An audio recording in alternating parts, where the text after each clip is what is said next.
കാട്ടാന ആക്രമണത്തിൽ മരിച്ച എൽദോസിന്റെ സംസ്കാരം ഉച്ചയ്ക്ക് 2-ന് നടക്കും. കളമശ്ശേരി മെഡിക്കൽ കോളേജിൽ പോസ്റ്റ്മോർട്ടം നടപടികൾക്ക് ശേഷം മൃതദേഹം കുടുംബത്തിന് അല്പസമയത്തിനകം വിട്ടു നൽകും. കോതമംഗലത്ത് നിന്ന് സുധീഷ് ഗോപാൽ ചേരുന്നുണ്ട്. നമുക്ക് സുധീഷിലേക്ക് എത്താം. വലിയ രീതിയിലുള്ള പ്രതിഷേധവും എൽദോസിന്റെ മരണത്തിന് ശേഷം ഉണ്ടായിരുന്നു. കാട്ടാനയുടെ ആക്രമണത്തിൽ മരിച്ച എൽദോസിന്റെ സംസ്കാരം ഉച്ചയ്ക്ക് 2-ന് നടക്കുമ്പോൾ വനം മന്ത്രി എ.കെ. ശശിധരൻ ഇതിനൊരു പ്രശ്ന പരിഹാരം, ശാശ്വതമായ പരിഹാരം കണ്ടെത്തുമെന്നുള്ള ഉറപ്പും നൽകിയിരുന്നു. പക്ഷേ നാട്ടുകാരുടെ ഭാഗത്തു നിന്നും ശക്തമായ പ്രതിഷേധമാണ് ഉണ്ടായത്. കളമശ്ശേരി മെഡിക്കൽ കോളേജിൽ പോസ്റ്റ്മോർട്ടം നടപടികൾക്ക് ശേഷം മൃതദേഹം കുടുംബത്തിന് അല്പസമയത്തിനകം തന്നെ വിട്ടു നൽകും എന്നാണ് അറിയാൻ കഴിയുന്നത്. ഇത്തരത്തിൽ ഈ ജനവാസ മേഖലയിലേക്ക് ആന ഇറങ്ങുന്നതിൽ ജനം വലിയ പ്രതിഷേധത്തിൽ തന്നെയാണ്. ഫെൻസിംഗ് ഉൾപ്പെടെയുള്ള കാര്യങ്ങൾ കാര്യക്ഷമമായി നടക്കുന്നില്ല എന്നുള്ള ആക്ഷേപവും ഉയരുന്നുണ്ട്. അതിലൊക്കെ ഒരു ഉറപ്പും മന്ത്രി നൽകിയെന്നാണ് അറിയാൻ കഴിയുന്നത്. സുധീഷ് ഗോപാൽ ചേരുന്നു. സുധീഷ്, കൂടുതൽ വിവരങ്ങൾ. നാട്ടുകാർക്ക് നൽകിയ ഉറപ്പ് ഇവിടുത്തെ ഏറ്റവും പ്രധാനമായും ട്രെഞ്ചിങ് നടത്തിക്കൊണ്ട് ഈ ആനകൾ ഈ പ്രദേശത്തേക്ക് ജനവാസ കേന്ദ്രത്തിലേക്ക് കയറുന്നതിനുള്ള തടസ്സം സൃഷ്ടിക്കും. അതിന്റെ നിർമ്മാണ പ്രവർത്തികൾ ഇന്ന് തന്നെ ആരംഭിക്കും. അതോടൊപ്പം തന്നെ ഈ തെരുവ് വിളക്കുകൾ ഈ പ്രദേശത്തെ എല്ലാം തന്നെ പൂർണ്ണമായും ബൾബുകൾ സ്ഥാപിച്ച് അത് പ്രവർത്തനക്ഷമമാക്കും എന്നീ ഉറപ്പുകളാണ് നൽകിയത്. എന്നാൽ ഇതുവരെയും അതിനുള്ള നടപടികൾ ഉണ്ടായിട്ടില്ല. ആ ഒരു അവസ്ഥ തുടരുകയാണെങ്കിൽ പോസ്റ്റ്മോർട്ടം കഴിഞ്ഞെത്തുന്ന മൃതദേഹവുമായി വീണ്ടും നാട്ടുകാർ പ്രതിഷേധിക്കുന്ന ഒരു സാഹചര്യത്തിലേക്ക് കാര്യങ്ങൾ പോകും എന്നതാണ് ഇവിടുത്തെ നാട്ടുകാരിൽ നിന്ന് നമുക്ക് മനസ്സിലാക്കാൻ കഴിയുന്നത്. അതിന്റെ ഒരു പ്രാധാന്യത്തോടു കൂടി തന്നെ ഇതിന്റെ പ്രവർത്തനം തുടങ്ങണം എന്നത് തന്നെയാണ് നാട്ടുകാർ ആവശ്യപ്പെടുന്നത്. എന്നാൽ അത് ഇന്നൊരു ദിവസത്തേത് കൊണ്ടോ ഒന്നും തന്നെ നിന്നു പോവുകയും ചെയ്യരുത്. ഇവിടെ സ്വസ്ഥമായി ജീവിക്കുന്നതിന് ഉതകുന്ന തരത്തിലേക്ക് കാര്യങ്ങൾ സജ്ജീകരിക്കണം എന്നത് തന്നെയാണ് ഏറ്റവും പ്രധാനമായും ആവശ്യപ്പെടുന്നത്.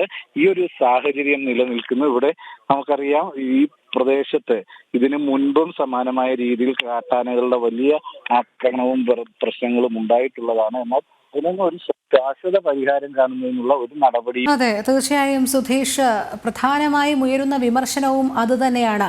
തുടർച്ചയായി ഉണ്ടാകുന്ന കാട്ടാന മരണങ്ങളാണ്. ജനങ്ങളുടെ ജീവന് വിലയില്ലേ എന്നുള്ള ചോദ്യമാണ് പ്രദേശവാസികൾ ഉൾപ്പെടെ ചോദിക്കുന്നത്. കൃത്യമായ നടപടികൾ വനംവകുപ്പിന്റെ ഭാഗത്ത് നിന്ന് ഉണ്ടായിരുന്നെങ്കിൽ ഇത്തരം അപകടങ്ങൾ പലതും കുറയ്ക്കാമായിരുന്നു എന്നുള്ളൊരു നിഗമനത്തിലേക്കും പ്രദേശവാസികൾ എത്തുന്നുണ്ട്. ഫെൻസിംഗ് അടക്കമുള്ള കാര്യങ്ങൾ കാര്യക്ഷമമല്ല. അതോടൊപ്പം തന്നെ ആന ജനവാസ മേഖലയിലേക്ക് ഇറങ്ങി എന്നുള്ള ചില സൂചനകൾ പ്രദേശവാസികൾ നൽകിയാൽ അതിനെ വളരെ വേഗം തുരത്തുന്നതിനുള്ള നടപടികളിലേക്ക് കടക്കുന്നില്ല എന്നുള്ളതുമൊക്കെ ഒരു വിഷയം തന്നെയാണ്. തികച്ചും നിസ്സംഗ മനോഭാവം പലരും ഉദ്യോഗസ്ഥ തലത്തിൽ പോലും പുലർത്തുന്നതിൻ്റെ അനന്തരഫലമാണ് ഒടുവിൽ ജനങ്ങളുടെ ജീവന് തന്നെ ഭീഷണിയാകുന്ന സാഹചര്യത്തിലേക്ക് എത്തിച്ചേർന്നത് എന്നും അറിയാൻ കഴിയുന്നുണ്ട്.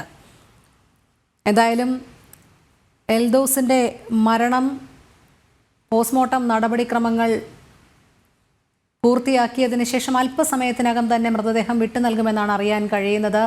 സുധീഷ് കോതമംഗലത്ത് നിന്നാണ് ചേരുന്നത്. അവിടെയുള്ളവരുടെ ഒരു പ്രതികരണം വളരെ ശക്തമായ ഭാഷയിൽ തന്നെയാണ് നാട്ടുകാർ നേരത്തെയും ജനം ടിവിയോട് പ്രതികരിച്ചത്. വനം വകുപ്പിന്റെ അനാസ്ഥയ്ക്കെതിരെ എന്തെല്ലാം കാര്യങ്ങളാണ് അവർ പങ്കുവയ്ക്കുന്നത്? രോഹിണി, ഏറ്റവും പ്രധാനമായും ഇന്നലെ ജില്ലാ കളക്ടർ നൽകിയ ഉറപ്പ് പോലും ഇതുവരെ പാലിക്കപ്പെടുന്നില്ല എന്നത് തന്നെയാണ് ഇവിടുത്തെ ജനങ്ങളുടെ ഏറ്റവും വലിയ പ്രതിഷേധം. കാരണം ഇവിടെ വർഷങ്ങളായി ഇത്തരത്തിലുള്ള വന്യജീവി ആക്രമണത്തിൻ്റെ ഭീഷണി നേരിടുകയാണ്.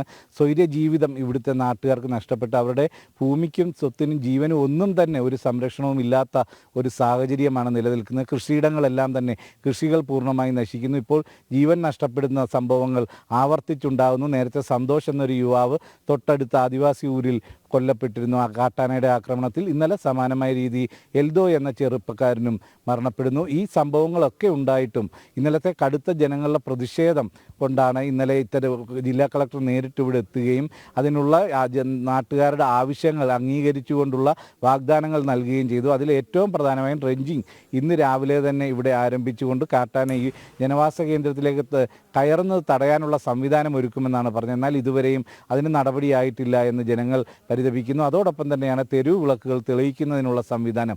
ഇന്നലെ എൽദോ മരണപ്പെട്ട ആ സ്ഥലത്ത് തന്നെ ഇന്നലെ അതിന് ശേഷമാണ് ആ മൃതദേഹം ക്ഷേത്രത്തിൻ്റെ മുമ്പിൽ വെച്ചാണ് അവിടെ ബൾബുകൾ സ്ഥാപിക്കുന്ന ഒരു സാഹചര്യം ഉണ്ടായി. എന്നാൽ അത്തരത്തിൽ മൊത്തം തെരുവ് വിളക്കുകളിലും ബൾബുകൾ സ്ഥാപിച്ചില്ലെങ്കിൽ അറ്റകുറ്റപ്പണികൾ നടത്തി എല്ലാ വിളക്കുകളും തെളിയുന്ന ഒരു സംവിധാനം ഒരുക്കണമെന്ന നാട്ടുകാർ ആവശ്യവും കളക്ടർ അത് അടിയന്തരമായി നടപ്പാക്കുമെന്ന് പറഞ്ഞിരുന്നു. എന്നാൽ ഇതുവരെയും അതിനുള്ള നടപടിയും ഇന്ന് ആരംഭിച്ചിട്ടില്ല. അത് തദ്ദേശ സ്വയംഭരണ ഇവിടുത്തെ കുട്ടമ്പുഴ പഞ്ചായത്ത് കൂടി നേരിട്ട് അതിൽ ബന്ധപ്പെടേണ്ടതാണ്, KSEBയുമായി ചേർന്ന് നടപ്പാക്കേണ്ടതാണ്.